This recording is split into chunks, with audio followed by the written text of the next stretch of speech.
So let's go over here. We are live. Hold on. Is my... Now we gotta back that out a little bit. You probably gotta back it out a lot now. Yeah. Oh, that was a good old dartboard. She lasted a long time. That's not done yet. In your bag of tricks over there, was there a screwdriver? No screwdriver. No, this actually works fine. Yeah. I was using the scissors earlier.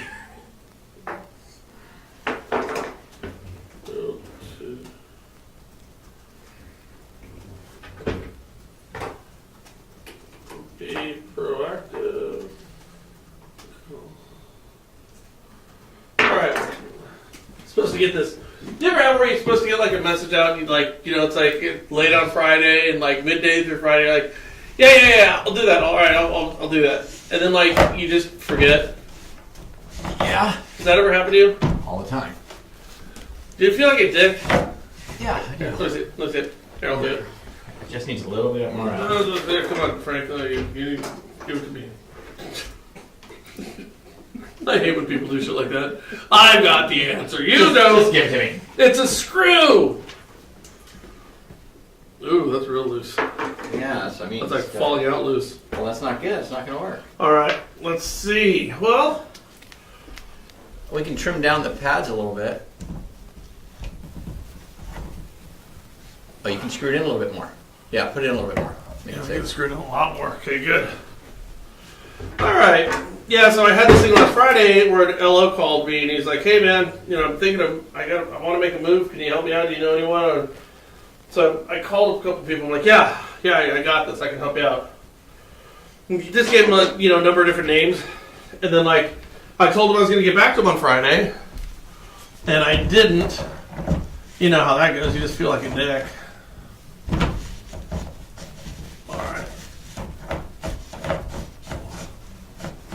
Alright, Hold on, you got this. Oh, man. I've got this fucker, don't you? You got this. Think for once. Oh. I think we got it. Okay, now you just gotta. Damn.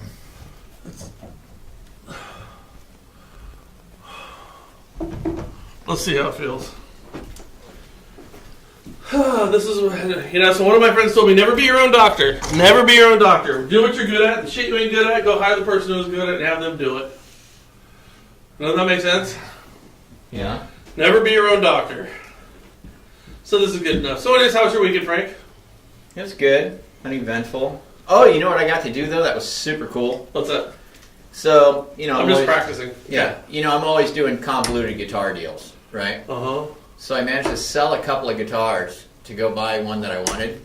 Uh-huh. And it was in San Francisco, where the guy was. And now you're very familiar with San Francisco. So he was on the corner of Sutter and Polk. Oh, okay. So kind of in the armpit, of San Francisco. A lot of little bars down there and stuff, And anyways... That would be known as the alternative lifestyle area of San Francisco. Okay, so we were down there and I've got this guy on the phone. I'm trying to find a parking space because, he wants me to grab this thing from his little studio. Well, it's just a madhouse down there. Cars jammed everywhere, and it was SantaCon. Oh, really? So SantaCon... Is where they do the pub crawl? It's a pub crawl. Yeah. So what it is it's SantaCon, just so you guys know, in San Francisco, SantaCon, you've got if I said there was 2,000 Santas, I would not be exaggerating. Okay, Yeah. There's 2,000 people all dressed like Santa Claus or elves or whatever, swarming this intersection, and they're all going in and out of pubs, getting loaded. Yeah. And of course, there was the one girl who was... Oh, the elf. No, she was a Santa, but she was a very attractive young lady, but unfortunately she was so snockered at 12:30, right? She was literally sitting on the street corner on the sidewalk with her head in her arms, next to her own pool of vomit. You know what I mean? And Santas were coming by occasionally to check on her to make sure she was still okay, but she went out a little too hard, a little too fast. Yeah, don't bring your kids to San Francisco during SantaCon. They're going to get a real bad idea Yeah. of who Santa Claus is. Santa Claus is a sloppy drunk. So anyway, that was fun. And then what we did to further it, to make it even cooler, was I got the guitar, which is an awesome guitar, and then we went to Fisherman's Wharf. We picked up 6 crabs. And yesterday I did. Went to Pulp Street, got 1 crab. Yeah. 6 more over there. So I got the crabs, and then we did garlic roasted crab at my house last night with all the kids. So we sat down and ate a bunch of awesome, totally awesome crab. So that was my weekend. It was pretty cool. Good. So now, speaking of Santa Claus, do you know where the design of Santa Claus came from? The design? Yeah, Santa Claus. So when you see Santa Claus right now, Santa Claus was designed. Do you know who designed Santa Claus? Who? Do you know? Mm-mm. Santa Claus, what everybody in the world perceives to be Santa Claus, is Andrew. Krampus?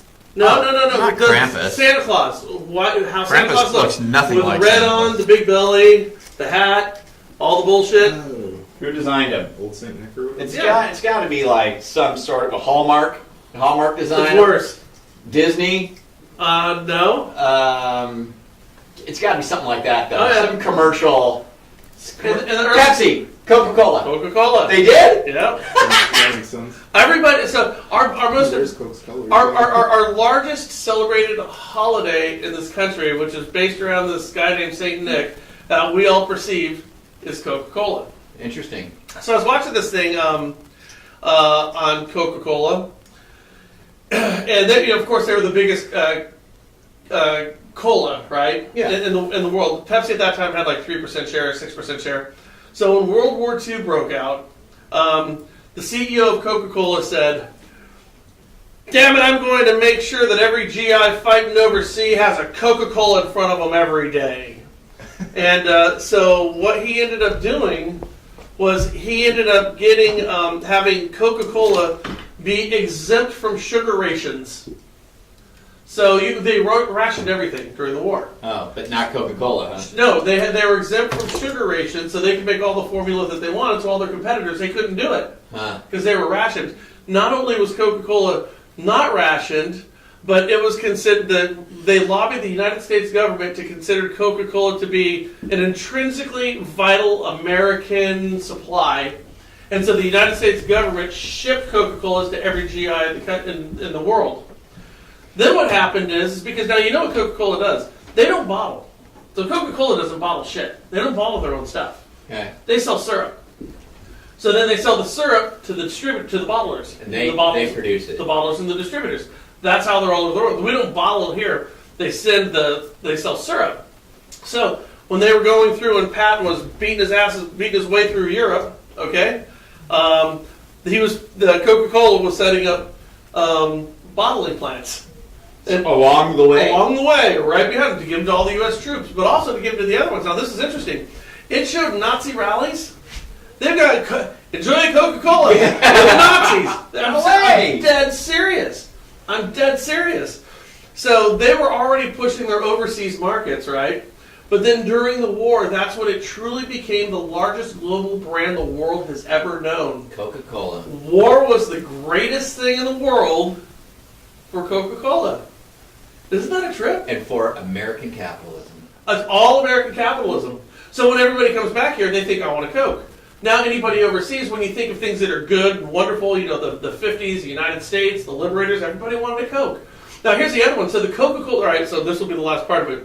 The Coca-Cola distributor prior to World War II was some Nazi Gestapo jackass, right? But he ran a really good shop.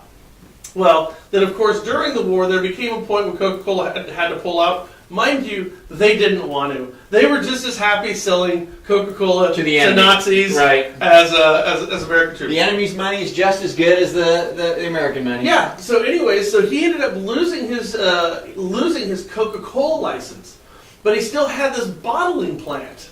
Okay, so he could know. So now you had. Oh, let me get it hooked up. So now you had somebody come in who was not a Nazi, who got the post-World War II, post-Nazi Coca-Cola bottling contract. But this guy's already got his bottling plant that didn't get bombed somehow. So he decided he was going to make different flavored soda. So he made like orange and grape. And he called it Fanta after Fantastic. No way. Fantastic. So that's how Fanta got started? Fanta got started by an ex-Nazi. You know, you can learn so much by tuning into the Frank and Brian podcast. You know? You really can. And just so you guys know, this is the type of seemingly useless information that we get filled with pretty much every day from Brian Stevens. Just remarkable things come out of him that are just like, really? Huh? Yeah. Doesn't really do me any good, but that was interesting. Hey, so when you just remember, if you're drinking Fanta sodas, I thought Fanta was Latin American. I would have, if you were to ask me, I would have sworn that Fanta was something out of South Central America or possibly Mexico. But it's not. It's out of Nazi Nope, Germany. it's Nazis. It's ex-Nazis who started it. I gotta tell you, that's fascinating. No, but this is interesting though, because you always think of like marketing. You know, because when you're drinking soda, and this is where it kind of circles back around. Here's how we bring this all the way back around. Bringing it home. Here's how you bring it home. When you're drinking a Coke or a Pepsi, it's essentially the same thing. It's sugared, colored, carbonated water. Right.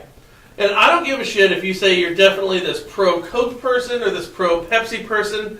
They're pretty damn similar. They're a little different. Very close. Right? I'm a Coke guy over Pepsi, but anyway. I am too, but if somebody puts a Pepsi in front of you, you're I'll not going to take be like, it. that's horrible. Yeah, I'll take it. But you know how there are people like that. I won't drink Pepsi.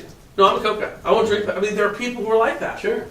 Coke and Pepsi realized very early on that they weren't selling a product. They were selling an image. They were selling a brand. You weren't buying the soft drink Coke or Pepsi. You were buying the choice of a new generation.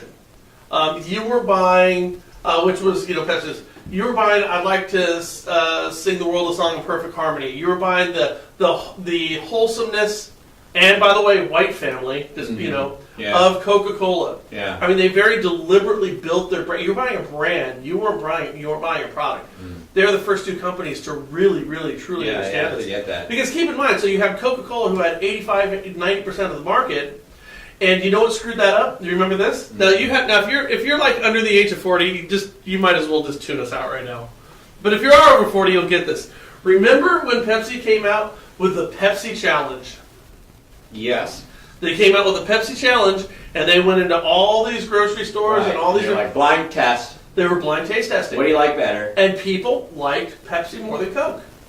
So you were giving them to people, and people could. At least that's what they showed us. No, they did, because here's what happened. This pissed off Coca-Cola to no end. Pepsi took over massive market share, so then they did blind taste testings inside Coca-Cola. And it was discovered that the people who worked at Coca-Cola liked Pepsi better. Wow. Did you know? Yeah. I'm going to have to take you guys off live real quick and put you back up. Hey, I accidentally clicked your personal page instead of Frank and Brian. Hey, we're going to jump back on the Frank and Brian page, guys. Sorry about this. I already have it set up. It'll take 10 Okay. seconds. All right, 10 seconds. Okay, it's going down. 3, 2, boom. And, Don't go through the... I'm not going to. It's going to go straight after you guys. Well, let's start a game. This dartboard feels good. Show. Oh, then you're up first. I love this dartboard. It looks better, doesn't it? Oh, yeah. And we got to make it a little more secure, but we'll figure that out. Oh, yeah. And so let me go ahead and start the new stream back up. I'll drag over as soon as it's live. Should be here in a second. Oh, I got a double. You guys are up. All right. We're back. So, talking about Coke and Pepsi. So then what happened was they did a blind taste testing, of Coke and Pepsi at Coca-Cola, and the Coca-Cola employees found that they liked Pepsi better.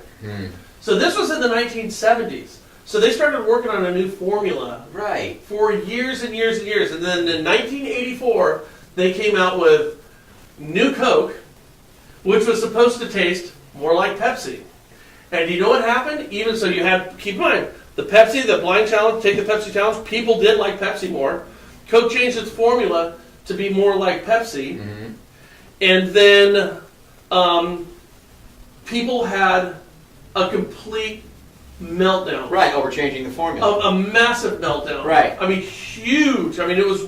some of the messages that Coca-Cola got, it was insane. And keep in mind, this is people actually had to physically write letters and mail them in. You had to write letters. Yeah. So new Coke only lasted 3 months. Yeah. And they brought back Coke Classic. Yeah. Okay? Classic. Because Coke. what they said, what that reminded people is, again, it's not the taste, it's the memory, it's the wholesomeness, it's the good times, it's the brand, it's the feeling you get from it.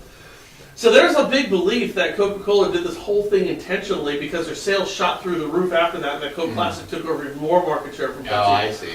But it wasn't. It was the worst marketing move that just happened to work out. They've ever Yeah, they almost completely screwed themselves. You know, but in lending, is there a correlation? Well, yeah, there is. Coke and Pepsi, we're all selling the same products. You're all selling the same Fannie Freddie Chinny shit out there. Mm-hmm. As a real estate agent, you're all listing the same houses, put them in the same MLSs, doing the same open houses.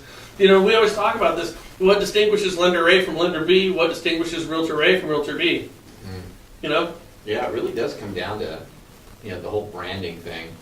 That's a big thing these days too. I noticed that is, and it's not just these days. It's been that way for a while. But like on the lending side, you get loan officers that'll go off and create a brand. Like Joey's doing it right now with his team, with Modar. They're doing Modar Joey, Mojo, Team Mojo. It's like it's a brand. Like branding themselves with outside of the company per se, but their own kind of brand. To establish some sort of flavor.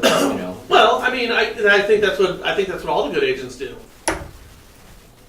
And even and as a real estate agent lender, what's the best way of branding yourself? We always, and I get the Team Mojo thing. I actually think that's kind of cute and clever.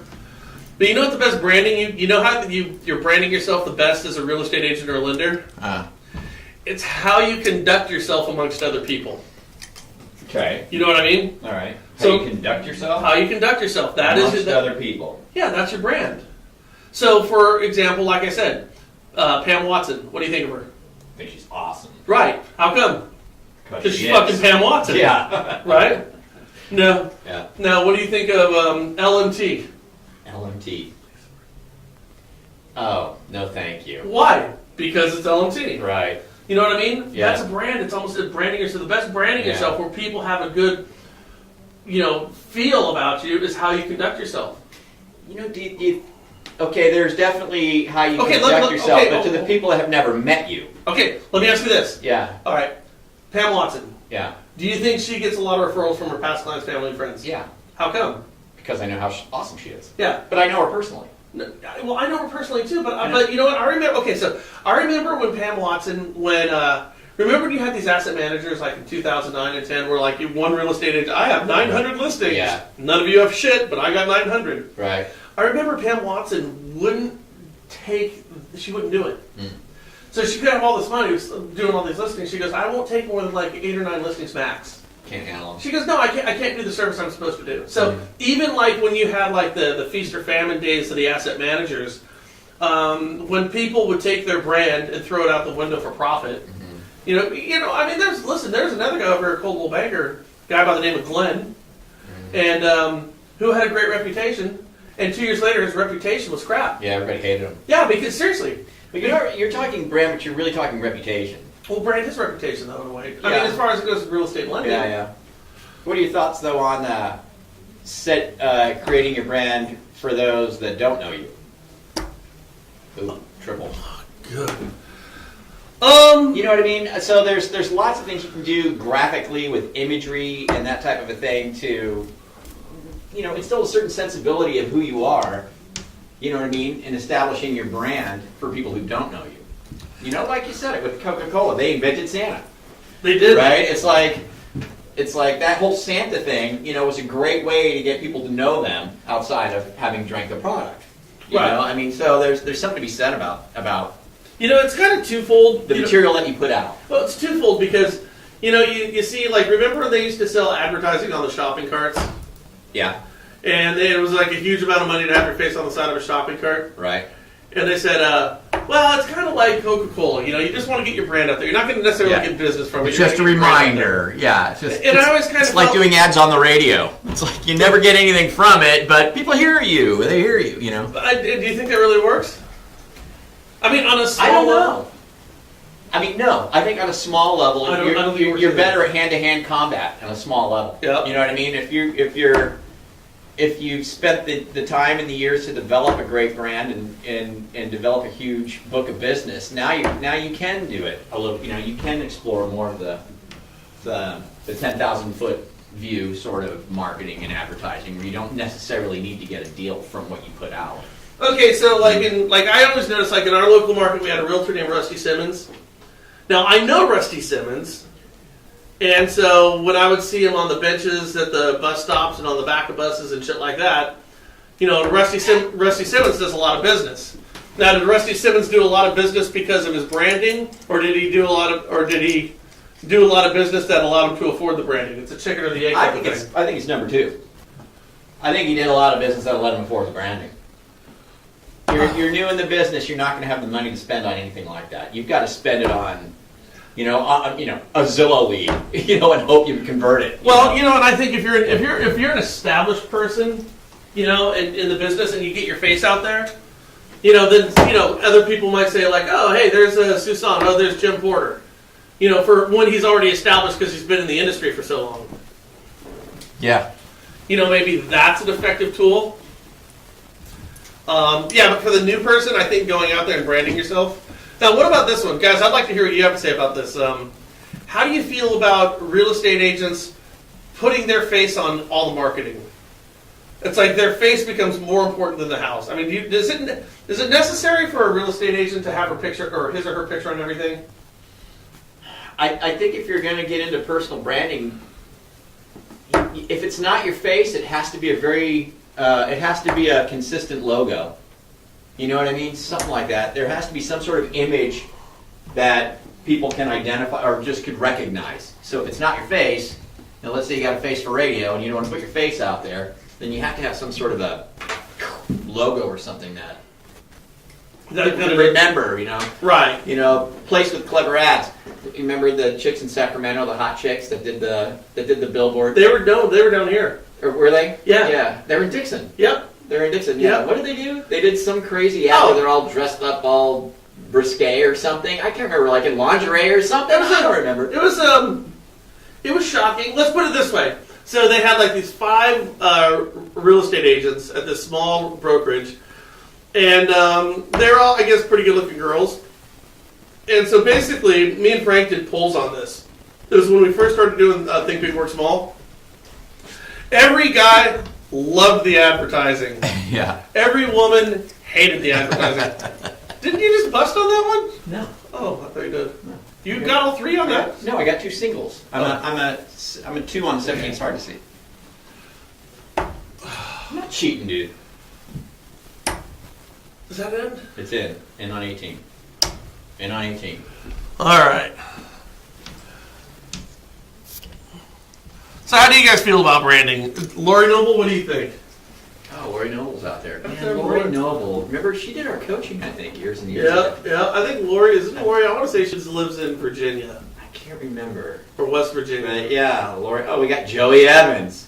Team Mojo. So it was Modar and Joey. It's Jim Modar and Joey Evans, right? And I thought, well, they could be Jimmy Jomo Devins.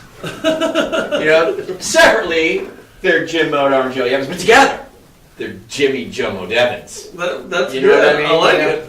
Yeah. So, you can do some graphic artwork and kind of, have 2 heads on one body or something. No, it's a 3-headed monster. What do they call that one from the old Godzilla films? Oh yeah, the 3-headed guy. Yeah, the 3-headed dragon. Yeah. I forgot. Okay, Lori. So you're asking about the Senate bill. Is that based on the last one of these things that we did, or have you separately heard about that as well, just out of curiosity? In case you guys don't know, there's I have it here, but it's past committee in the Senate right now, and they've got a whole bunch of changes they're going to make to lending. And one of the changes that they're going to make. That story we did. Yeah. The no appraisal needed. Yeah. So what they did, they have it there. I think it's like 102 or 103, and they say if you make it's 102, section 102. Yeah. So they say basically, if you make a good faith attempt at finding an appraiser in a market where they're hard to find, that you can go ahead and do the deal without an appraisal. Our big joke on this was, and we did this as a joke, you have your stated income, you have your stated value, or stated income, stated asset loans. Now we got a stated income, stated asset, stated value. There's just, We did it as a joke, and yet here we find ourselves in late 2017. They're actually looking. It's really here. It's like, holy shit. We did it as a joke. It's the stupidest idea on the face of the planet. Because here's what's happening. People, remember it was like before, people got so caught up in credit scores being the end all. I do remember that. It was like, what? You can't do this. You can't do this. And remember credit scoring models, didn't they? What did credit scoring models come? Was it for credit cards specifically? Credit scoring models came out to determine the risk associated with something ridiculous. The next thing you know, we look at these things and say, oh, these are great for mortgages now too. And so what's going to happen, I think, is the same thing right now. We're getting enamored with the whole idea of these automated valuation models that we have, these AVMs. And I even heard Casey Crawford from Movement Mortgage talking about this, saying how we have to adopt AVMs more, because he said AVMs are going to be it'll be judging the value of the property, where it's going to be 10 years down the road, based on crime statistics, potholes in the road, and a whole bunch of other things that appraisers don't consider. Wow. And as a result, might even be more accurate. What? Now, I'm saying you need to put a person in that house and go kick the tires of that house. It's easy to get I do too. It's easy to get enamored with shit like that, but he goes, you know where it might take an appraiser 30 to 45 days. You can get one of these things back in 5 minutes. Hey, were you in the mortgage business before credit scores? I was in the mortgage business when credit scores when they first came out, but they were not used as determining factors. Okay, so you were right on the edge of them. Yep. Yeah, I was in, but they didn't even exist. Dude, I cannot tell you how many files, I would go up and sit with an underwriter and go through a credit report and just go over line by line certain items to get a deal approved. You know what I mean? It was back in the day, you could do that, you could talk your way through a credit report with people, with underwriters. You could go up there and start negotiating. Like, oh, no, hold on. Let me explain what happened here. And you could actually have these conversations where I go, okay, get me this or get me that, and I'll basically ignore this item on the credit report. You could do that back in the day. There was no score. Well, do you think that credit reports need to change? There's a big push. There's a lot of people who say credit reports and how we look at these things they need to be fixed so they're more representative. Is that a double? No. More representative of what's going on. With like Hispanic families or, who don't use a lot of credit. Or what about that person who pays cash? Right. That's going to be somebody who doesn't carry debt, who's got money in the bank, penalized, clearly understands what the hell they're doing. Yeah, and they're penalized for buying a house. Yeah. How do you feel about that? You think it needs to be changed? I do. What do you guys think? Does it need to be changed? And feel free to call in 707-330-1272. Stephen Bolin said he remembers those days. Got in business in 1989. Right on, Stephen. I was in January of 1987. Oh, God, what a horrible bunch of throws that was. January 1987. It was a different time, man. It really, really was. I mean, shit, since I've been in here, there's been, I think, 3 distinct markets since I've been in. Actually, maybe even 4 distinctly different markets. Obviously the pre-2008. Then you had the 2008 to 2010, where the pendulum swung this way. Yeah. And now you have the 2010 up until Trump's inauguration. Mm-hmm. And now we're starting to swing back. So Well, what year did you get in? Oh gosh, 1996. So wasn't there a crash then too? There was a big crash back then too. Yeah, I think we were coming on the outsides of it. Yeah. There was back in the 90s. There was some, big thing. I remember people getting the pretty inflated homes and overnight losing $20,000-$30,000. Yep. Oh, I need to practice. So what else is going on right now? Well, there's that. That PACE loan issue. Now that's interesting. How do you guys feel about that one? God, I can't believe I can't hit a 16. This is ridiculous. So there's 2 things that I saw that were interesting. We have the PACE loans, which we're doing away with. Well, and FHA won't buy a deal that has a PACE loan on it. Well, and Fannie and Freddie, they're already there. They won't do the PACE deals either. Right. So that's where you're basically making your house energy efficient. They're allowing you to basically throw your pace into your mortgage on that. Well, it gets thrown onto your property taxes, doesn't it? That's right. No. It gets thrown into your property taxes. Yeah, it gets added as a property tax. And there's no ability to repay. There's nothing that goes into it. Anybody and their mother can write those loans. My friend Steve was writing those loans. Well, plus, doesn't a property tax take precedence over a first mortgage lien? So then what happens? It becomes a super first. Right. Yeah, it becomes, So. Which is just the dumbest idea. Yeah, I mean, why don't they just leave it alone? Why do they got to roll it into the taxes? It's just silly. Because it's a smart loan. I mean, hell, everybody wants to make their house better. Let's get some solar. I want solar.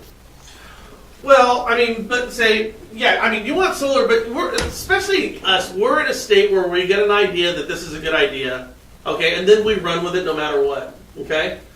So solar panels, getting these things on, are not necessarily cost effective or cost efficient. But in the state of California, we're going to put, like Governor Moonbeam Jerry Brown wants to keep pushing this thing and doing these super firsts where you're putting people in high-risk situations of losing their house because the whole concept of going solar is a better idea than what is actually feasible on the ground. An example of this would be, what's the corn gas called? Ethanol. So there's a study that was just done, and to fertilize the land, to grow the corn, to process it to ethanol, to ship it off to distributorships, creates more greenhouse gases than just using oil. That's a fact. So creating ethanol as a clean, viable solution to oil is actually 10 times more toxic than the oil. Wow. And yet, even though we know this, we not only continue to support it as a nation, we continue to subsidize it to the tune of like $50 billion a year. That's hilarious. It's funny if it wasn't so not funny, right? Right. That is bizarre, though. That's why we got to go electric. But then you got to make electricity. So how do you make electricity? Well, you burn fossil fuels, which means... Or go nuclear. Or you pick and choose... Go nuclear, man. That's what we should be doing. Or do what Elon Musk wants to do. Put these big, giant solar panels in Texas that covers, like 100,000 acres or something of solar panels, and then it'll power the whole United States. Well, right. Remember? Exactly. A little itty-bitty square in the middle of the country. Yep. If you look at it, he's got this plant, it power the entire United States. Yep. Everything. I saw that. It's interesting because we're talking about the governor of Ohio, the race over there, because Corduroy's getting into it. And I was listening to a couple other people who were talking about it because Ohio is the largest corn grower in the country, the state. They grow more corn than anyone. So all the lobbying groups for pro-corn stuff are out there right now saying, keep growing more corn, grow more corn, grow more corn. So we're subsidizing it to death. So everybody who's a representative of Ohio keeps voting for these subsidies, even though the rest of the country knows it's a shitty idea. And they're starting to actually think differently now for the first time. And it's not because of the ethanol, it's because the belief is it's not the gas that's going to kill the corn industry, it's the electrical car that's going to kill the corn industry. So those farmers have to get on some other type of subsidy. I'd love to live in Ohio. Why? Just kidding. Oh. All right, where's my 16? Yeah, that fast, you're caught up. Oh, wouldn't it be funny if I busted it? That would suck. Bust on the 60. All right, here we go. Again, guys, feel free to call in 707-330-1272. It's right up above. And let us know what you're thinking. What are your thoughts for the day? What's your Monday look like? What do you guys got going on? Do you have plans? Have you written out what you're going to do this week? What are your objectives? What do you need to get going? What do you need to follow up on? It's funny. You brought up the other day, we were talking, you say, well, what about my wife in real estate? Is she really full-time? She's not. She's barely part-time, right? I mean, and that's just the way it is. But I was thinking, well, you know what? We can, bust. Damn, that was bad. I was thinking, we can still do something really good here in real estate. So I went ahead and I broke out my Ask for the Business calculator. Remember that? Where you go, okay, I want to make $240,000 selling real estate. Well, the good news is their commissions are like $8,000. Right. Okay, so $8,000 commission, whittled it down using very conservative numbers, right? she has to physically speak to someone 14 times a day, 5 days a week. So then I went, okay, 14 times a day, 5 days a week. That means I have to put together a database of 300 people. If I can put together a database of 300 people of names, emails, and phone numbers, right, then that lays out for 30 days in a month, right, doing 14 a day, I can get through 14 a day. That suddenly became, to me, something that's attainable, right? I can scrap together a database. I mean, if we go through and we figure out everybody we know, family, friends, past clients, she has past clients when she was in real estate before, you know what I mean? Leads that come in, et cetera, doing the Coop Out B2B strategy. I guarantee you by the end of January, middle of February, we can have a database of 300 plus people. All we got to do is work that database and cultivate and manipulate that database. And I'm going to see, can we hit $240,000 at the end of the year? It's interesting because I saw somebody posted today on, hey, I'm thinking about spending a lot of money on building funnels. Do funnels work? And you had some people going, oh, funnels are working great for me. Funnels are totally kicking ass. Did you get the 3? Yep. So the funnels are kicking ass for me right now, okay? And then you get the people on there saying funnels, spend a lot of money, didn't get shit from funnels. And then I got somebody else. Again, this is where everybody in real estate rushes towards the latest, greatest thing.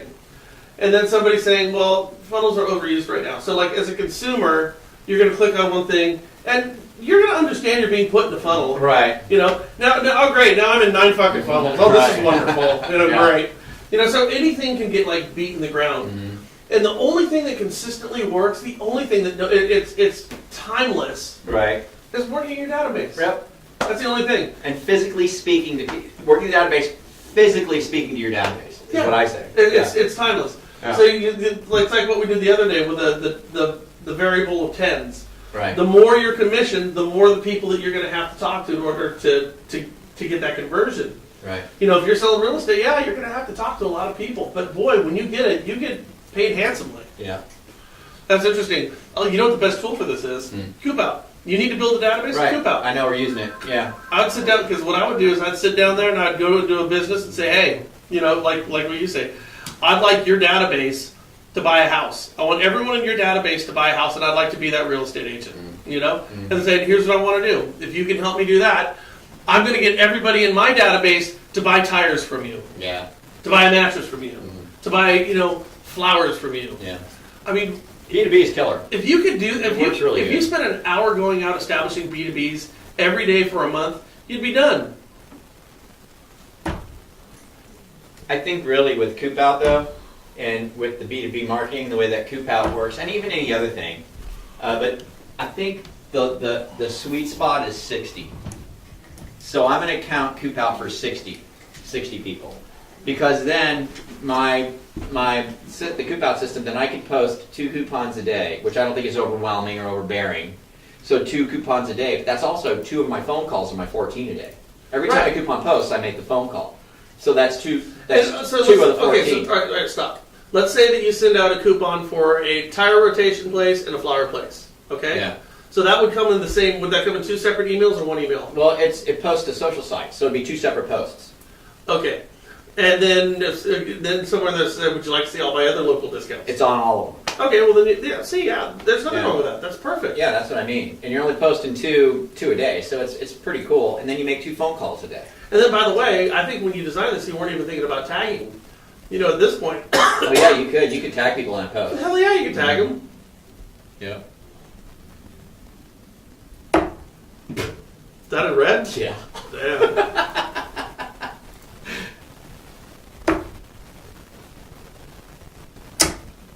Dude.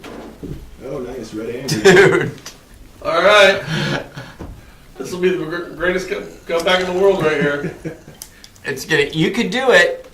You could get a double 15 and then a double, and you could do it. It's totally possible. Not likely, but totally possible. I believe. I believe, Andrew. I got this. I believe. Alrighty. God, these games go faster without Mike Soldata here. Yeah, and you know what? This dartboard is awesome. You know what I'm going to do with the old one? What? I'm going to get a piece of cork, glue it to the wall, put that dartboard on there, and put some chalk in the other office. It's not a bad idea. How much does a dartboard cost us? What did it cost us? Do you know? I didn't even ask Katie. It just Can't be that much. I'll ask her. $70, $50. Here, This is a competition dartboard. This is as good as they get. So here's another one. So Zillow came out with a thing that says rising home values is affecting rent. That rents are screwed up right now. The live videos ended? Did our internet Oh, drop? yeah, the internet just died. We'll have to wait for it to come back. My internet's fucking cranking. All right, well, let's go. Let's play again. Ready? Mom just went out. I don't know. Ready?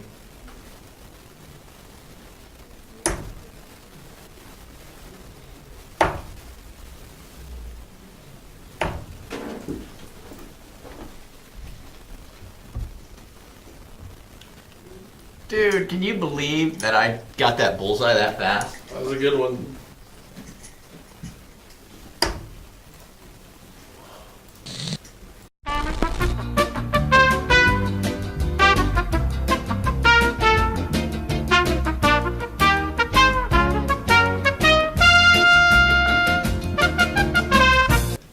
So we're back again. Internet issues. Sorry, peeps. Sorry about that. So what we're saying here is, let's see. Oh, I know what I was going to tell you. So what Zillow's saying is this, is that because home values are going up, we're basically fixing areas that we broke. Like Houston, Southern California, my God. Dude, that thing is that officially worse than what we just Oh, went yeah. through? Oh my God, that thing is It brutal. looks evil. It looks downright evil. So Southern California, Northern California, the state of Florida, and Houston. Right. Oh, there you go. So we're rebuilding stuff. $70. New home starts are down. Existing inventory is not coming on the market. As a result, home values keep escalating. I mean, people just can't afford shit anymore. Right. But the thing is it's pushing rents up even higher than mortgages. So, The demand. yeah, well, the demand. So they're saying, yeah, well, you can't afford to buy a house. Well, try renting. It's even Can't worse. rent one either. Right. So the average top ratio for a renter right now is 29.1%. The average top ratio for somebody who owns a house in this country right now is 15.4%. Wow. So the thing is that buying a house, renting a house right now is more expensive than actually owning a house. And that's a problem that's not going to be fixed anytime soon. So here's the other problem with that, guys. The other problem is that when you're looking at the affordable housing measures in the new tax bill, they're getting rid of all the affordable housing measures, which is going to be your mortgage credit certificates, which is going to help offset the cost of building the houses, offsetting the cost of Section 8 housing, all these things that are helping low-income people. So that's all gone. It's not in the bill. It's not in the bill right now. It needs to be put in the bill. So what we're doing, and we talk about this on tomorrow's show is we're putting ourselves in a perfect storm. Wow. Where, again, people who've got money are going to be okay, but people who don't, so now their rents are going to go up, and you're going to take all those subsidies away, Yeah. which means they're not going to be able to afford them, and then you're going to take away the incentive for people to go build more houses to further pull low rents down. It's not good. So low rents are going to go through the roof right now, and I'll tell you, we said it on our show, you want to know the values of a country, look at how they treat their underserved. Yeah. And that will tell you what the values of a country right now. We do need to do something about that. Yeah. Collectively. I need to learn how to shoot better. All right. I just can't find my release point. All right. Hey, Grant Stevens, do you want to go to lunch today? I see that you're on here. Grant Stevens, do you want to go to lunch today? How about if you meet me at that Italian joint? Oh, here's... Let's go get that. What is it called? The soda... Oh, the soda marino? Soda Marino sandwich. When you're in sales and you're over the age of 30, you realize that you base everything around what you're doing for lunch that day. Everything is pre and post lunch. It's true. Really? Yeah, Lunch is the highlight of the day. You're too young. 5 years. Lunch is the highlight of the day. What do you do before? What do you do after lunch? Did you just get that triple? Yeah. Damn. All right, Frank has been on a roll here. I need to get better at darts again. I used to do pretty good. Frank's like 3 out of 4 games now. I know. I'm doing well. Dig it. I love the new board, man. New board is ripping. Oh, Now we're playing this, and I'm looking at our old board, and I'm going, oh my god, this board is horrible. Oh, it's way easier to see your guys' points on the camera here too. Oh, it is? Oh, good. So what do you guys think about low-income housing? Is it something that we need to consider, something we don't need to consider? Definitely need to consider it, Brian. We talked about how FHA moving away from PACE loans. I think that is a good thing. That's not a good idea. I like the idea of the PACE loan, just not the way it's structured. I mean, I like being able to get financing relatively easy at fairly high LTVs that help me improve my house, the efficiency of my house. But Because that's going to save me money in the monthly. I mean, I looked into the solar on mine. I'm going to find a way to do it. Ooh, nice. I mean, but I'm looking at saving, $300 a month. Okay, what if you put solar panels on your roof 5 years ago? Here's the problem, like with computer technology is you're always one generation behind no matter what, right? Yeah, true. So you get a new computer, you update your existing computer, you spend a couple $1,000 here, you spend a couple $1,000 there, right? Yeah, when you spend $40,000 putting solar panels on your roof, and solar panel technology is increasing at the same pace as general technology. Yeah. If you put solar panels on your roof 5 years ago, their level of efficiency and conversion efficiency is super crappy by today's standards. So every year that you hold off, you're just getting better panels at a cheaper price. True. So when do you get to the point to where you're going to say, okay, I'm going to jump in right now? Because when you jump in, you're holding on to those things for 20 years. In 20 years, you've got an 8-track player. It's true. That's a big question. I mean, if you're saving money, if it all works the way it shows that it's going to work, I'm still saving a bunch of money every month. Yeah, but I don't know. Yeah. I don't know. I don't know what the answer You is. still got to look at, over 20 years, if I didn't do it, with the cost of PG&E going up and everything, what I'm going to lose, even if it's not the best technology 20 years from now, I still save money. Well, here's the point. So what PG&E is doing, that's our Pacific Gas and Electric for people on the East Coast, is PG&E's in the business of selling gas and electric and fossil fuel built electric.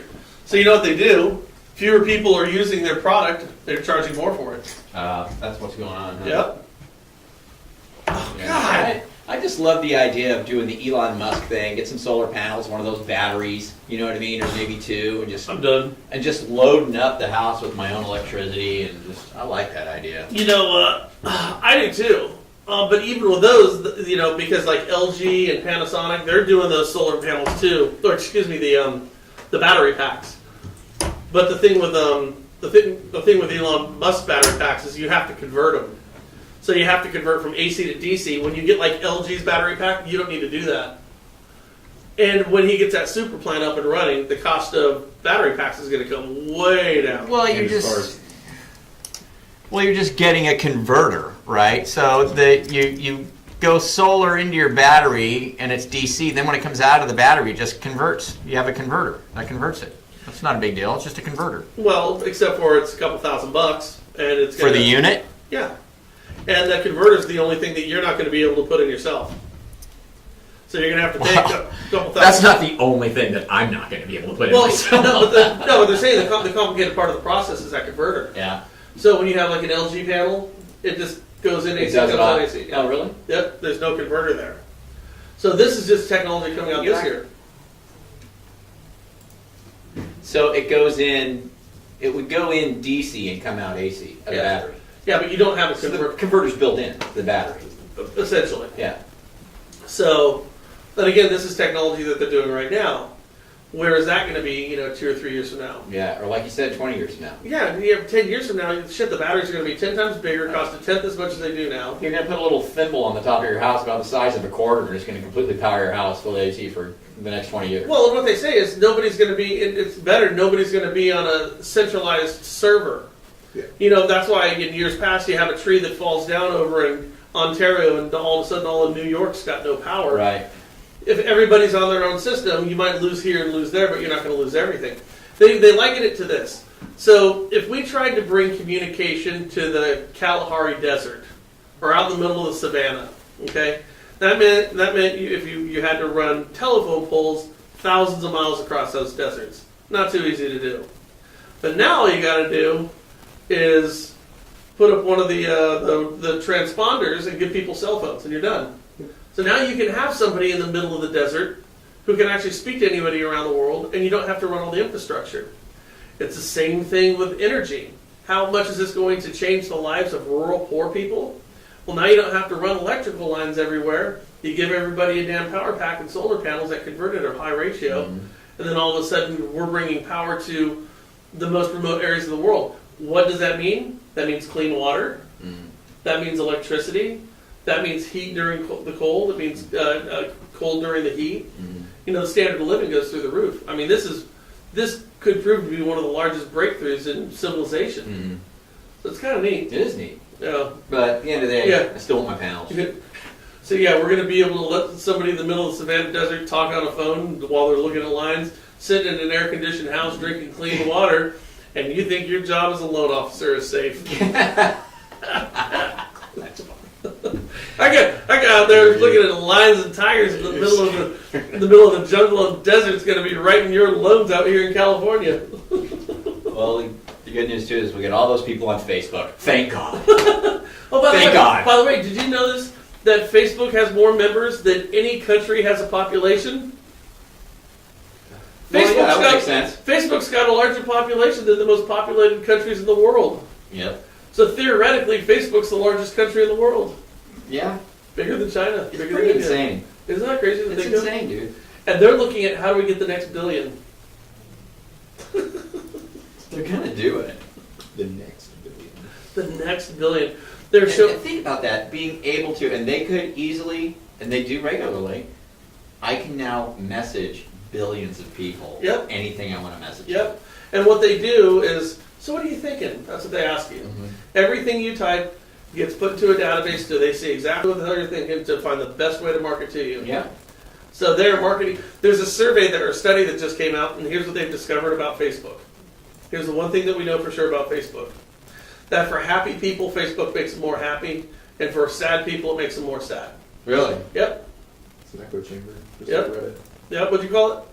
It's called like a social echo chamber. The social echo chamber. People criticize Facebook and Reddit for that because they're communities where you join groups of your own choosing. So you're going to choose something that promotes your personal bias. Sure. Which means anyone who thinks outside of you won't be a part of those groups. So you end up in these little communities where everyone just thinks the same thing. And that's why you're happy. Because you're in those groups. Or that's why Republicans hate Democrats more than ever, and Democrats hate Republicans more than ever. Totally. Exactly. That's exactly what it is. And a lot of those groups are really, really negative towards people that aren't part of their in bias, so they just ban those people, like, immediately. Wow. So it creates, like, these really weird pockets of... You know, that explains a lot about the political environment we find ourselves in right now, because I've never seen our country so divided. It's weird. To me, I think. I don't know. I consider myself a happy person. I cannot say Facebook makes me more happy. In fact, I'd say it's quite the opposite. I do my best to stay out of it as much as possible because it irritates me. That's probably a little bit more of a generational thing too. Yeah, you know, it's not ingrained in your fabric. Social communication is not part of your fabric and your DNA as it would be somebody Andrew's age or somebody Grant's age. Yeah. You know, where they fucking live with this stuff. They've never known a world outside of it.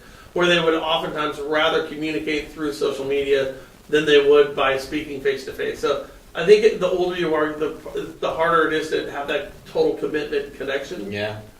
But I can see it. I mean, they talk about cyberbullying right now. Totally. You know, kids killing themselves because of shit they see online. It's like unplug. If you unplug, your stress level would just go away. There's nothing to stress you out.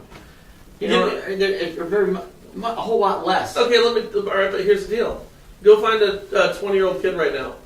Say, all right, or take a 17-year-old kid. All right? All right, you're either grounded from your car for a month or your phone for a month. Which ones do you think they're choosing? Car. Every day of the week. Yeah.